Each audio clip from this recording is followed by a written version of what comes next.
इस लाचार औरत को कुछ लोग बेरहमी से पीट देते हैं, उसके जिस्म को लहूलुहान कर देते हैं, लेकिन उन हमलावरों को इस बात का अंदाजा भी नहीं था कि उसका पति दुनिया का सबसे खतरनाक और बेरहम शूटर है, एक ऐसा साया जिसका निशाना कभी नहीं चूकता। लेकिन इस बार कहानी बदल चुकी थी। इस बार उसके निशाने पर एक ऐसा बड़ा और रईस टारगेट था जिसे ठिकाने लगाने के लिए वो कई दिनों से पेरिस के एक सुनसान अधूरे बने गोदाम में डेरा डाले हुए था। उसकी नजरें 24 घंटे खिड़की के रास्ते सीधे अपने टारगेट के आलीशान बंगले पर टिकी रहती थी। दिन से रात और रात से सुबह हो जाती, पर इस पत्थर दिल इंसान का सब्र नहीं टूटता।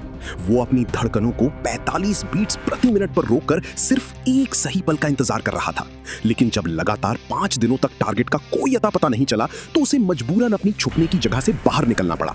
वो राशन खरीदने के बहाने मार्केट गया। जरूरी सामान लेने के बाद उसने अपने सीक्रेट बॉस एडवर्ड हॉजेस को फोन घुमाया और सिचुएशन की पूरी रिपोर्ट दी। दूसरी तरफ से एक भारी और ठंडी आवाज में आदेश आया, काम तमाम करो और अपना हिस्सा लेकर यहां से रफू चक्कर हो जाओ। किलर ने भी ठंडे दिमाग से वादा किया कि यह खेल बहुत जल्द खत्म होगा।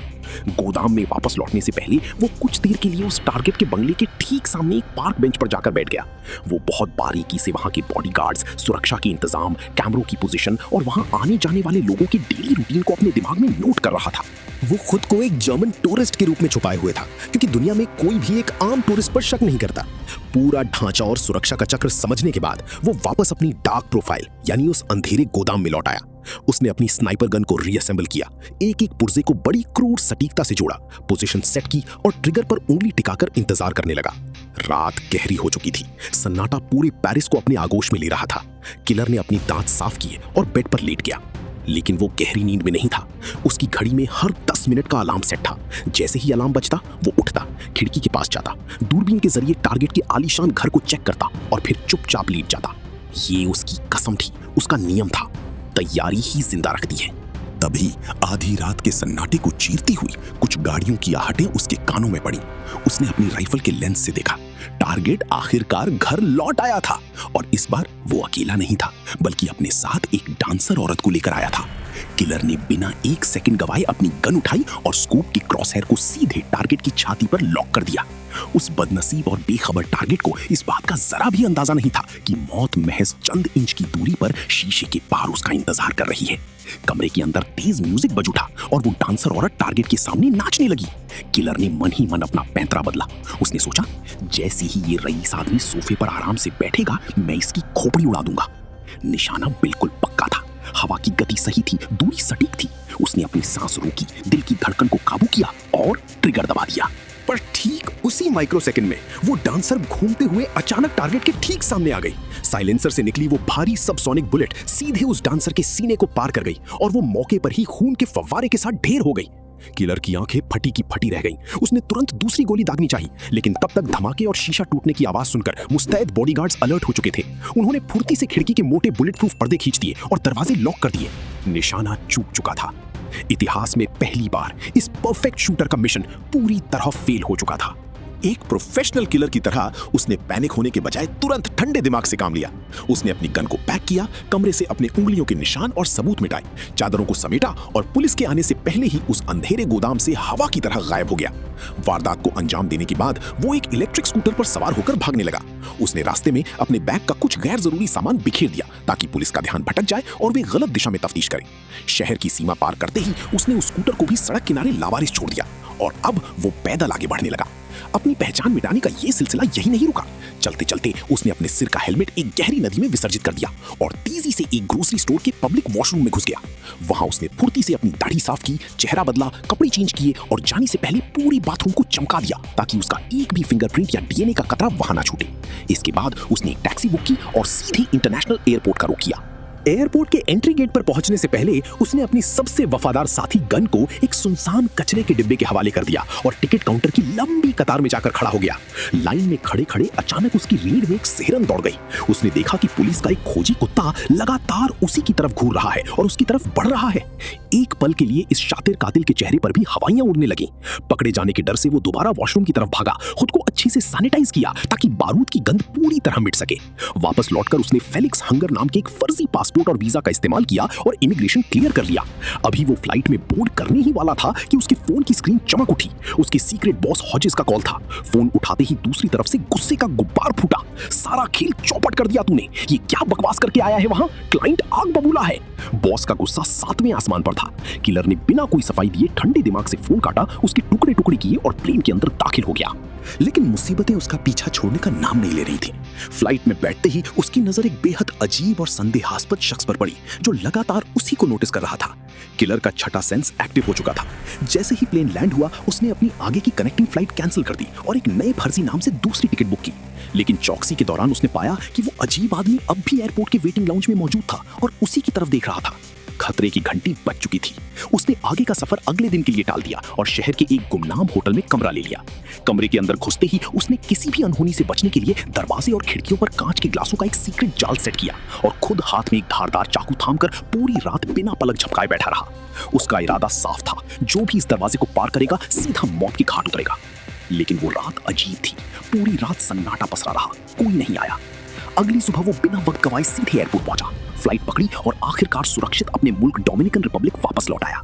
ये उसका सेफ हाउस था जहां उसकी दुनिया, उसकी मोहब्बत मगदाला उसका इंतजार कर रही थी। लेकिन डोमिनिकन रिपब्लिक में अपने घर के बाहर पहुंचते ही किलर के कदम ठिठक गए।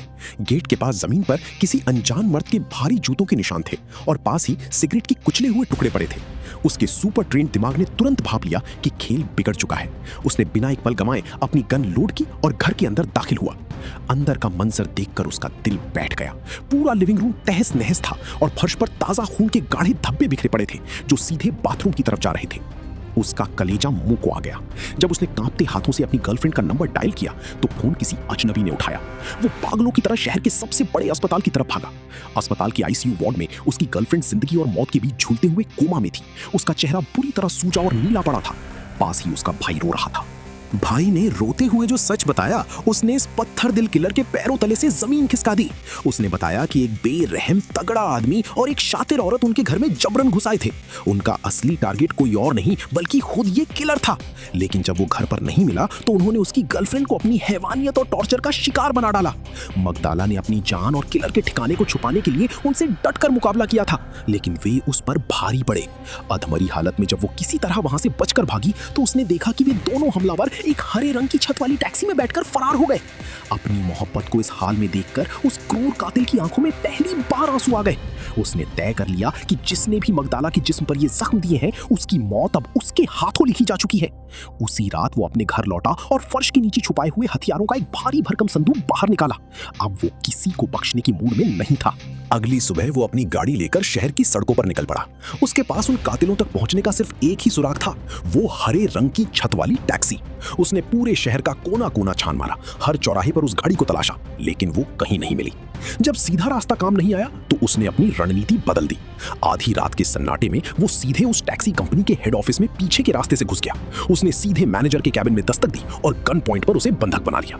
उसने ऑफिस के कंप्यूटर सिस्टम को हैक किया और उस खास रात का पूरा ट्रैवल डेटा खंगालने लगा। उसे उस टैक्सी ड्राइवर का नाम और नंबर चाहिए था जो उन दोनों हमलावरों को उसके घर से लेकर भागा था। जैसे ही स्क्रीन पर ड्राइवर की पूरी कुंडली सामने आई, उसने उसकी फाइल प्रिंट की और वहां से हवा की तरह गायब हो गया। अगली सुबह किलर उस टैक्सी स्टैंड के बाहर किसी भूखे शिकारी की तरह घात लगाकर बैठ गया जिसकी कुंडली उसने रात को चुराई थी। उसकी आंखें बिना पलक झपकाए बस एक ही चेहरे को तलाश रही थी, लियो रॉड्रिगेज। जैसे ही लियो अपनी शिफ्ट के लिए आया और अपनी हरी टैक्सी को साफ करने लगा, किलर ने एक आम पैसेंजर बनने का नाटक किया। उसने अपने चेहरे पर वही शांत बेअसर भाव लाया, बकेट हैट को थोड़ा नीचे खींचा और चुपके से टैक्सी की पिछली सीट पर सवार हो गया। उस बेखबर ड्राइवर को अंदाजा भी नहीं था कि आज उसने अपनी गाड़ी में किसी पैसेंजर को नहीं बल्कि साक्षात मौत को बिठाया है। गाड़ी शहर की सड़कों को पार करते हुए सुनसान रास्ते पर दौड़ रही थी। आगे वाले डेक पर रखे पीले रंग के स्टीरियो से धीमा संगीत गूंज रहा था। किलर सही मौके का इंतजार कर रहा था। जैसे ही गाड़ी शहर की सीमा से बाहर निकली और चारों तरफ घना जंगल छा गया, किलर थोड़ा आगे झुका। उसने अपनी जेब से साइलेंसर लगी ठंडी ग्लॉक बंदूक निकाली और उसे सीधे ड्राइवर के केबिन और पिछली सीट को अलग करने वाले प्लास्टिक के पार्टीशन पर दी मारा। इस अचानक हुई आवाज से लियो का हलक सूख गया। उसने जैसे ही रियर व्यू मिरर में देखा, उसके होश उड़ गए। पीछे एक काले रंग की बंदूक की नली सीधे उसकी खोपड़ी की तरफ तनी हुई थी। लियो को लगा कि ये कोई मामूली लुटेरा है। उसने कांपते हाथों से तुरंत अपनी जेब से अपना बटुआ निकाला, उसे पीछे की तरफ खोलकर दिखाया और गिड़गिड़ाते हुए बोला, सर मेरे पास बस यही कुछ खुले पैसे हैं, ये सब आपका हुआ। मेरी गाड़ी, मेरा रेडियो सब ले लो, प्लीज मुझे छोड़ दो। लेकिन इस कातिल को चंद रुपयों की भीख नहीं बल्कि अपने दुश्मनों का ठिकाना चाहिए था। उसने लियो का बटुआ छीनकर जेब में डाला, अपनी आंखों से चश्मा हटाया और सीधे उसकी खोपड़ी से बंदूक सटाकर कड़कती हुई बर्फीली आवाज में पूछा, 3 दिन पहले दोपहर के वक्त उस रईस औरत और उस खूंखार लंगड़े मर्द को मेरे घर से उठाकर कहां छोड़ा था? अपनी जान पर बनी देख लियो के दिमाग में बिजली कौंधी और उसने डर के मारे सब सच उगलना शुरू कर दिया। उसने बताया, सर कसम से मेरा इस सब से कोई लेना देना नहीं है, मैं तो बस उस दिन भूखा था और एयरपोर्ट के पास खड़ा था। तभी एक प्राइवेट चार्टर्ड प्लेन वहां लैंड हुआ, उसमें से भी दोनों क्रेजी लोग बाहर आए। औरत ने फॉर्मल सूट पहना था और बहुत तमीज वाली लग रही थी, लेकिन जो मर्द उसके साथ था वो साला साक्षात शैतान था। वो बहुत डरावना था। लियो ने हाँफते हुए आगे कहा, उन्होंने मुझे गूगल मैप्स पर एक रास्ता दिखाया और सीधे आपके उस प्राइवेट गेट वाले बंगले तक ले गए। उन्होंने मुझे बाहर गाड़ी रोककर इंतजार करने को कहा। वे करीब 1 घंटे तक अंदर रहे। जब वे वापस आए तो उस डरावने मर्द के पैर से खून बह रहा था। उसे बहुत गहरी चोट लगी थी। औरत उसे संभाल रही थी। उन्होंने मुझे वापस उसी प्राइवेट एयरपोर्ट पर ड्रॉप करने को कहा। मुझे मेरे पैसे मिल गए सर, मैंने कोई सवाल नहीं पूछा। मुझे मत मारना, मैं बहुत करीब हूँ। सारे सुराग मिल चुके थे। कातिल के दिमाग में अब उन दोनों हमलावरों का पूरा रूट मैप और उनकी चोट का राज साफ था। उसे पता चल गया था कि मगदाला ने मरते मरते भी उस शैतान के पैर में चाकू घोंप दिया था। किलर ने ठंडे लहजे में ड्राइवर को आदेश दिया, गाड़ी को उस सामने दिख रहे फ्लाईओवर के नीचे जंगल की तरफ मोड़ो। लियो पागलों की तरह रोने लगा, सर मैंने सब सच बता दिया, प्लीज रहम करो। लेकिन प्रोफेशनल किलर कभी अपने पीछे कोई गवाह जिंदा नहीं छोड़ते। इससे पहले कि लियो गाड़ी रोकता या कुछ और समझ पाता, किलर ने ठंडे दिमाग से ट्रिगर दबा दिया। एक तेज फूफ की आवाज हुई और लियो का खेल हमेशा के लिए खत्म हो गया। गाड़ी के शीशे खून और मांस के टुकड़ों से सन गए। किलर ने बिना पैनिक हुए लियो का स्टीरियो बंद किया, चाबियों और हैंडल को रुमाल से साफ किया और वहां से चुपचाप निकलकर अपनी जीप में आ बैठा। अब बारी थी उस बूढ़े लालची बॉस यानी एडवर्ड हॉजेस की, जिसने न्यू ऑर्लियंस में बैठकर इस पूरी खूनी साजिश का ताना बाना बुना था। एक नए जाली पासपोर्ट, हार्वर्ड कनिंगम और टिकट के दम पर वो सीधे न्यू ऑर्लियंस जाने वाली फ्लाइट में सवार हो गया। न्यू ऑर्लियंस पहुंचते ही उसने अपनी ट्रैकिंग मिटाने के लिए एक सफेद रंग की वैन किराए पर ली और अपने एक सीक्रेट स्टोरेज हाउस पहुंचा। वहां उसने कबाड़ की तरह दिखने वाली कई अलमारियों को खोला।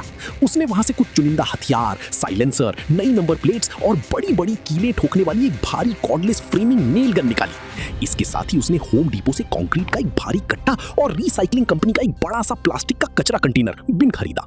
वैन की नंबर प्लेट बदलते ही वो सीधे शहर के एक नामी कमर्शियल इलाके में पहुंचा, जहां उसके बॉस एडवर्ड हॉजेस की लॉ फर्म का दफ्तर था। दफ्तर के बाहर वैन खड़ी करके उसने देखा कि वहां की सुरक्षा बहुत तगड़ी थी। जल्दबाजी में गेम बिगड़ सकता था, इसलिए किलर सही मौके का इंतजार करने लगा। तभी उसकी नजर एक फेडेक्स डिलीवरी बॉय पर पड़ी जो बिल्डिंग के अंदर जा रहा था। किलर ने तुरंत एक शातिर पैंतरा चला। उसने वैन से वही रिसाइकलिंग वाला बड़ा प्लास्टिक कंटेनर निकाला, हाथों में दस्ताने पहने और डिलीवरी बॉय के पीछे पीछे हॉजेस के दफ्तर की तरफ बढ़ने लगा। जैसे ही डिलीवरी बॉय ने घंटी बजाई और हॉजेस की वफादार सेक्रेटरी डलोरेस ने अंदर का मुख्य दरवाजा खोला, किलर ने पीछे से तेजी से आकर दरवाजा अपने पैर से अड़ा दिया। अंदर घुसते ही किलर ने सीधे गन तान दी।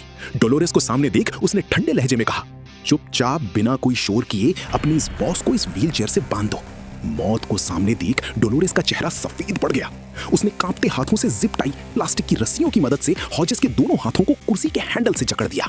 हॉजेस, जो अपनी आलीशान केबिन में बैठकर कंप्यूटर पर काम कर रहा था, अपने ही शूटर को इस हाल में देखकर सन्न रह गया। वो अपनी घिग्गी बांधते हुए बोला, तुम पागल हो गए हो क्या? यहाँ आने की तुम्हारी हिम्मत कैसे हुई? उस पेरिस वाले मिशन के फेल होने के बाद परिणाम तो भुगतने ही थे। मैंने तो बस क्लाइंट के दबाव में आकर काम किया था। हॉजेस दर्द से तड़प उठा। उसके फेफड़ों में खून भरने लगा और वो सांस के लिए हांफने लगा। किलर ने हॉजेस का फोन उठाया, स्क्रीन पर 911 पुलिस का नंबर डायल किया और फोन को मेज के ठीक उस कोने पर रख दिया जहां हॉजेस का हाथ बंधा हुआ था। वो तड़पते हुए उस फोन की तरफ लपका, लेकिन कुर्सी पलट गई और वो फर्श पर मछली की तरह तड़पने लगा। किलर ने उसकी आंखों में आंखें डालकर पूछा, उन दोनों हमलावरों के नाम और ठिकाने बताओ, वरना इस हरे बटन को दबाने वाला यहाँ कोई नहीं है। तड़प तड़प कर यहीं दम तोड़ दोगे। हॉजेस दर्द से गड़गड़ा रहा था। किलर ने थॉमसन रॉयटर्स की 11वीं एडिशन वाली भारी किताब को बाहर निकाला। उसके पन्नों के बीच एक खुफिया जगह कटी हुई थी, जिसके अंदर एक छोटा सा गुप्त लेजर छिपा था। किलर ने जैसे ही उस लेजर को खोला, उसमें पेरिस वाले मिशन की तारीख 28 नवंबर के नीचे उन दोनों हमलावरों के गुप्त वायर ट्रांसफर नंबर लिखे थे, जो सीधे न्यूयॉर्क और फ्लोरिडा के 2 पतों से जुड़े थे, MCW टेरेसा और HT जॉन यानी द ब्रूट। और सबसे नीचे उस असली मास्टरमाइंड क्लाइंट का नाम लिखा था, जिसने इस पूरे खूनी खेल का ऑर्डर दिया था, शिकागो का अरबपति हेंडरसन क्लेबॉर्न। सुराग हाथ लगते ही किलर ने ठंडे दिमाग से सोचा कि अब इस राज को हमेशा के लिए दफन करने के लिए इस सेक्रेटरी डोलोरेस को भी ठिकाने लगा देना चाहिए। लेकिन वो औरत बेहद चालाक थी। उसने कातिल की आंखों में मौत का इरादा भांप लिया था और तुरंत एक हैरान करने वाली डील सामने रखी। वो कांपती आवाज में बोली, मैं जानती हूं तुम मुझे जिंदा नहीं छोड़ोगे, लेकिन मेरी एक शर्त है। मेरी मौत को एक हादसा दिखाओ और मेरी लाश को ऐसी जगह छोड़ना जहां वो मेरे परिवार को आसानी से मिल सके। ऐसा करने से मेरे मासूम बच्चों को लाइफ इंश्योरेंस का पैसा मिल जाएगा। इसके बदले मैं तुम्हें इन दोनों कातिलों की असली पहचान और पूरा कोड डिकोड करके दूंगी। अपने बच्चों के भविष्य के लिए उस औरत की ये आखिरी ख्वाहिश देखकर कातिल इस सौदे के लिए राजी हो गया। उसने औरत की रस्सियां खोल दी। इसके बाद उसने बॉस हॉजिस की भारी लाश को एक प्लास्टिक में लपेटकर उसी कचरे के बड़े कंटेनर में डाला। दफ्तर से खून के सारे निशान साफ किए और सेक्रेटरी के घर की तरफ चल पड़ा। रास्ते में मौत को इतने करीब देखकर डोलोरस की हिम्मत जवाब दे गई। वो रोते हुए अपनी जान की भीख मांगने लगी, लेकिन कातिल के चेहरे पर कोई भाव नहीं था। जैसे ही वे उसके घर के गैराज के पास पहुंचे, औरत ने खुद को बचाने के लिए पूरी ताकत से चीखना शुरू कर दिया ताकि कोई पड़ोसी उसकी आवाज सुन सके, लेकिन उस सुनसान इलाके में उसकी आवाज सुनने वाला कोई नहीं था। कातिल ने फुर्ती से उसे दबोचा, गैराज के अंदर किया और डायरी के कोड के अनुसार उन दोनों हमलावरों के असली नाम उगलवा लिए, जॉन द ब्रूट और टेरेसा द एक्सपर्ट। अपना काम पूरा होते ही किलर ने अपने सौदे का आखिरी हिस्सा निभाया। उसने बिना कोई अतिरिक्त दर्द दिए एक झटके में उस औरत की गर्दन मरोड़ दी और उसकी लाश को सीढ़ियों से नीचे धक्का दे दिया ताकि पुलिस को यह महज एक घरेलू एक्सीडेंट लगे और उसके बच्चों को बीमा का पैसा मिल सके। सेक्रेटरी के घर से निकलने के बाद वो सीधे अपनी खुफिया स्टोरेज यूनिट पहुंचा और सबूतों को पूरी तरह मिटाने के लिए अपने बॉस हॉजिस की लाश के टुकड़ों को कंक्रीट के साथ ड्रम में सील कर दिया और अगले दिन रेंटल वैन को अच्छी तरह साफ करके रेंटल कंपनी को सौंप दिया। अब उसकी राह का पहला कांटा साफ था और उसकी मंजिल थी फ्लोरिडा, जहां उसकी गर्लफ्रेंड को टॉर्चर करने वाला पहला शिकारी द ब्रूट छिपा बैठा था। फ्लोरिडा पहुंचकर किलर ने पोस्टकार्ड के पते का पीछा करते हुए उस मेल किलर के ठिकाने की रेकी शुरू की। वो एक सिंगल स्टोरी कॉर्नर हाउस था जिसके बाहर कुछ लोग एक पालतू रॉटवाइलर कुत्ते के साथ वक्त बिता रहे थे। कातिल की नजरें घूमते हुए अचानक उनमें से एक तगड़े शर्टलेस शख्स पर जाकर टिक गई जो चलने में थोड़ा लंगड़ा रहा था। ये वही पैर की चोट थी जिसका जिक्र उस टैक्सी ड्राइवर ने किया था, यानी मगदाला का जख्म। शिकार की पहचान हो चुकी थी। शाम ढलते ही उसने देखा कि वे लोग पास के कसीनो की तरफ निकल पड़े हैं। कातिल ने साई की तरह उनका पीछा किया। रात के करीब 3 बजे वो लंगड़ाता हुआ किलर आखिरकार अकेला अपने घर लौटा। बदले का काउंटडाउन शुरू हो चुका था।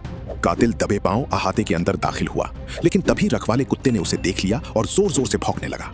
कातिल ने तुरंत अपनी जेब से नशीली दवा मिला हुआ गोश्त का टुकड़ा उसकी तरफ फेंक दिया और कुछ ही पलों में कुत्ता गहरी नींद सो गया।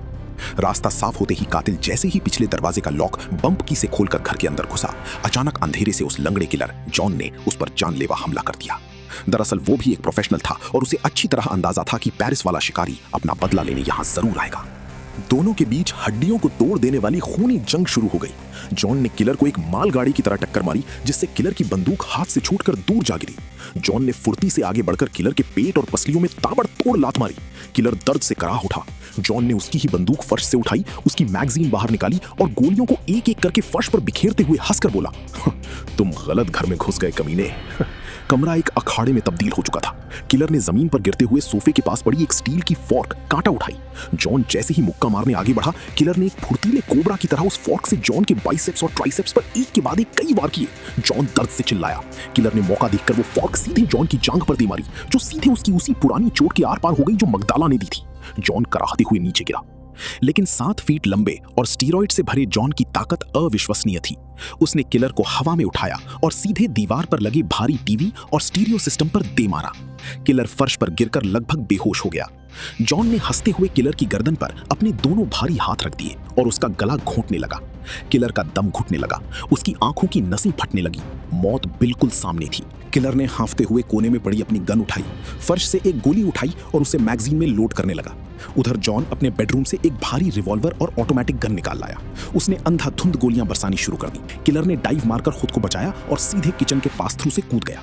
जॉन लड़खड़ाता हुआ किचन की तरफ बढ़ा। उसी माइक्रो सेकंड में किलर ने फ्रिज के पीछे से निकलकर अपनी इकलौती लोड की हुई गोली सीधे जॉन के माथे के बीचों बीच ताक दी। जॉन की आंखें सफेद हो गईं और उसका भारी शरीर फर्श पर ढह गया। खेल खत्म हो चुका था। किलर ने थके हुए कदमों से जॉन का पालतू कुत्ता, जो अब जाग चुका था, उसे बाहर की तरफ लॉक किया और सबूत मिटाने के लिए घर में एक पेट्रोल बम उछाल दिया। पूरा बंगला आग की लपटों में घिर गया और जॉन की खूनी कहानी हमेशा के लिए दफन हो गई। जॉन का काम तमाम करने के बाद कातिल ने एक पल भी वक्त बर्बाद नहीं किया। अब बारी थी उस खूनी खेल की दूसरी हिस्सेदार यानी टेरेसा उर्फ द एक्सपर्ट की। उसने तुरंत अपनी पहचान बदली और न्यूयॉर्क जाने वाली अगली फ्लाइट पकड़ ली। न्यूयॉर्क के आलीशान और ठंडे माहौल में कदम रखते ही उसने अपनी ट्रैकिंग मिटाने के लिए एक गाड़ी किराए पर ली और सीधे टेरेसा की पॉश इलाके वाले ठिकाने पर जा पहुंचा। वो चील की तरह आंखें गड़ाए पूरे दिन सही मौके का इंतजार करता रहा। रात ढलते ही उसने देखा कि टेरेसा सज धजकर अपने घर से बाहर निकली है। वो बेहद खूबसूरत और आकर्षक लग रही थी, ठीक वैसी ही जैसी लियो ने बताई थी, एकदम सफेद बालों वाली किसी स्ट्राइकिंग मॉडल की तरह। वो एक महंगी क्रीम रंग की कैडिलैक कार में बैठी और शहर की एक बेहद वीआईपी और महंगे नदी किनारे बने रेस्टोरेंट की तरफ निकल पड़ी, जहां उसका पार्टनर एक रईस आदमी उसका इंतजार कर रहा था। कातिल साई की तरह उसके पीछे हो लिया। जैसे ही वो रईस आदमी टेरेसा को रेस्टोरेंट में छोड़कर वहां से निकला, कातिल ने सीधे रेस्टोरेंट के अंदर एंट्री मारी।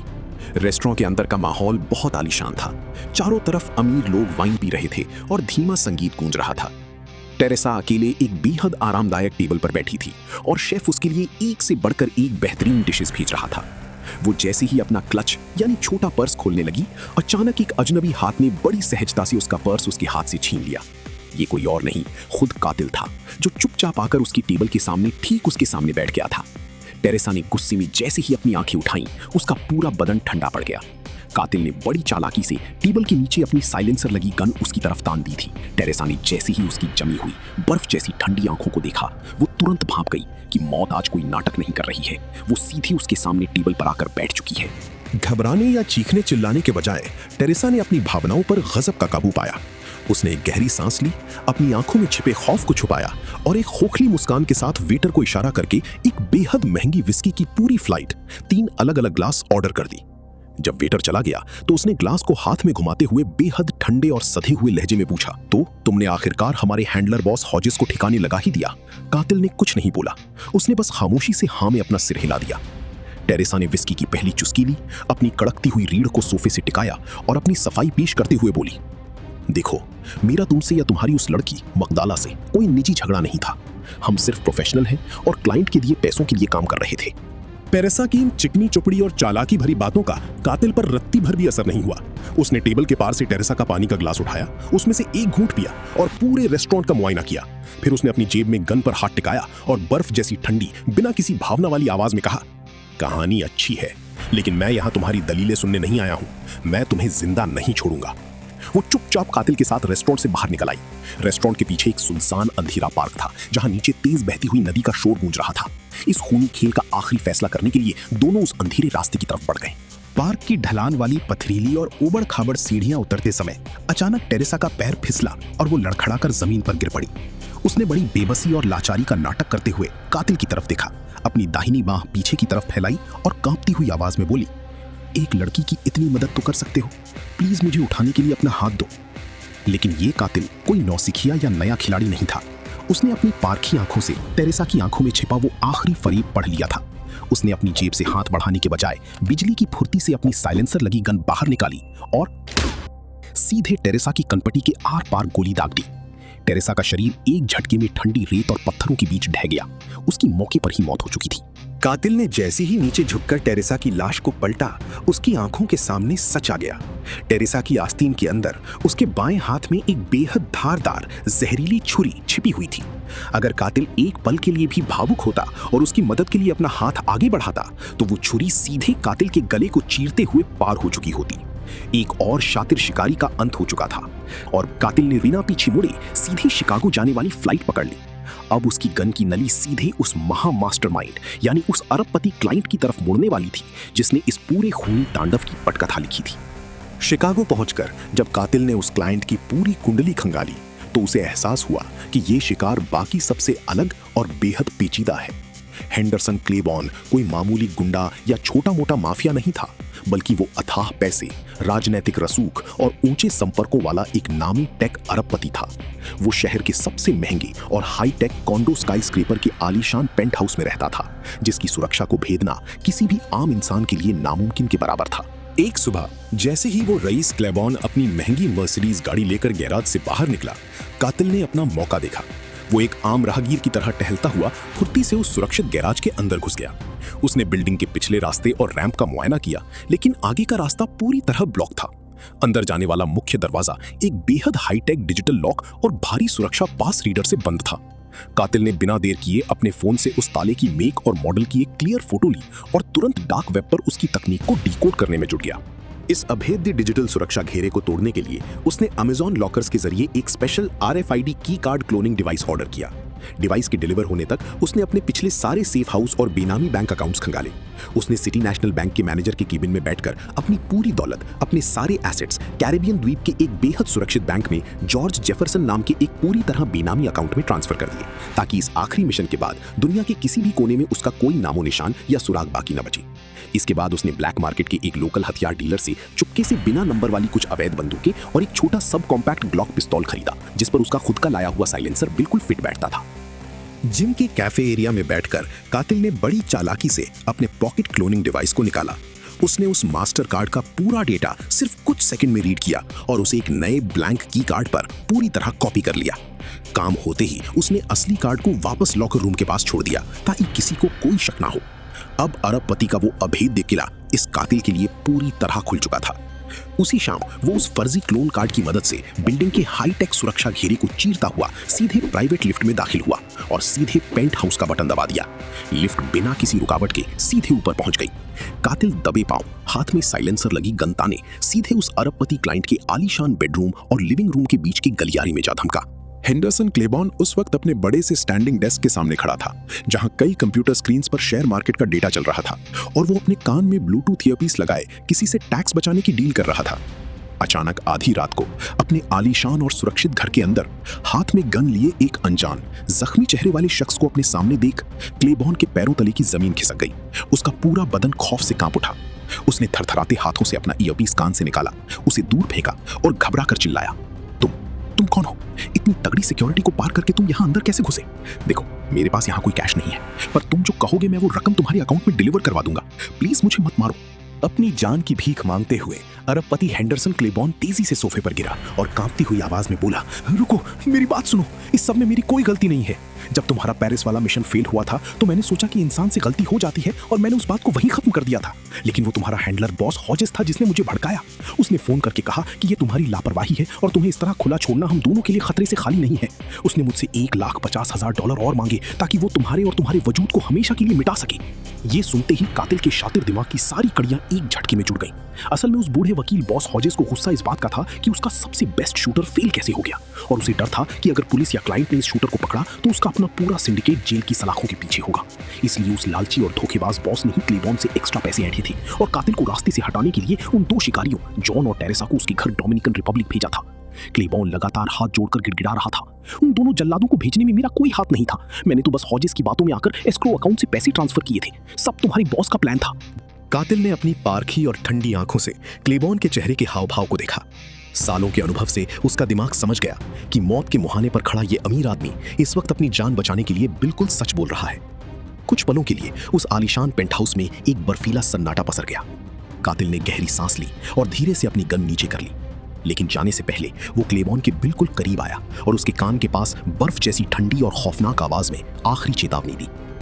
आज के बाद अगर दुनिया के किसी भी कोने में मेरी पहचान उजागर हुई या मेरे सेफ हाउस की तरफ किसी ने आंख उठाकर भी देखा तो अगली बार मैं बात करने नहीं आऊंगा। अगली बार तुम्हारे पसंदीदा मग के किनारे पर एक अदृश्य रेडियो एक्टिव कण होगा जो तुम्हें तड़पा तड़पा कर मारेगा, या फिर तुम्हारी लिफ्ट का तार टूट जाएगा। खौफ से पूरी तरह कांपते हुए क्लेबॉर्न ने पागलों की तरह हाँ में अपना सिर हिला दिया। सारे पुराने हिसाब किताब चुकता हो चुके थे। नफरत और बदले की जो आग डोमिनिकन रिपब्लिक के उस घर से शुरू हुई थी वो अब पूरी तरह शांत हो चुकी थी। कातिल उस आलीशान गगनचुंबी इमारत से चुपचाप बाहर निकला। लिफ्ट में ही उसने उन तीनों रोलोडेक्स कार्ड्स के टुकड़े टुकड़े किए और रास्ते में आ रहे एक भारी स्ट्रीट क्लीनर के नीचे अपने फोन के साथ उन सबूतों को हमेशा के लिए कुचलवा दिया। वो सीधे एयरपोर्ट गया और शिकागो से अपने मुल्क डोमिनिकन रिपब्लिक के लिए आखिरी फ्लाइट पकड़ ली। जब वो वापस अपने उस खूबसूरत, आधुनिक और पूरी तरह से रिस्टोर हो चुके घर पहुंचा तो उसके कदमों की वो पुरानी हिचकिचाहट खत्म हो चुकी थी। घर के अंदर का मंजर अब शांत और खुशनुमा था। उसकी गर्लफ्रेंड मगदाला अब पहले से काफी बेहतर थी। अस्पताल के उस ठंडे आईसीयू और कोमा के काले साए से बाहर आकर वो मुस्कुरा रही थी। यद्यपि उसके चेहरे पर चोट के कुछ निशान अभी बाकी थे, लेकिन उसका निस्वार्थ प्यार और किलर की सलामती की खुशी उसकी आंखों में साफ दिख रही थी। कातिल ने मगदाला के हाथ में परफेक्ट एस्प्रेसो की प्याली थमाई और खुद उसके बगल वाली कुर्सी पर बैठ गया। उसने खून, बारूद और धोखे के उस काले रास्ते को हमेशा के लिए पीछे छोड़ दिया था। अपनी जिंदगी की आखिरी गन को हमेशा के लिए जमीन के नीचे दफन करके वो अब अपनी प्रेमिका के साथ समंदर की लहरों को देखते हुए एक बेहद शांत, गुमनाम और आम इंसान की तरह जिंदगी गुजारने लगा। उसकी आंखों में अब भी वही अडिग और शांत फोकस था, लेकिन अब वो मौत का सौदागर नहीं बल्कि अपनी दुनिया का रखवाला था। अगर आपको ये सस्पेंस और थ्रिलर से भरी कहानी अच्छी लगी हो तो वीडियो को लाइक करें, अपने दोस्तों के साथ शेयर करें और ऐसी ही बेहतरीन मूवी एक्सप्लेनेशंस के लिए हमारे चैनल को अभी सब्सक्राइब कर लीजिए। कमेंट में जरूर बताएं कि किलर का बदला लेने का अंदाज आपको कैसा लगा। मिलते हैं अगली शानदार कहानी में, तब तक के लिए देखते रहिए अपना YouTube चैनल फिल्मी ट्विस्ट।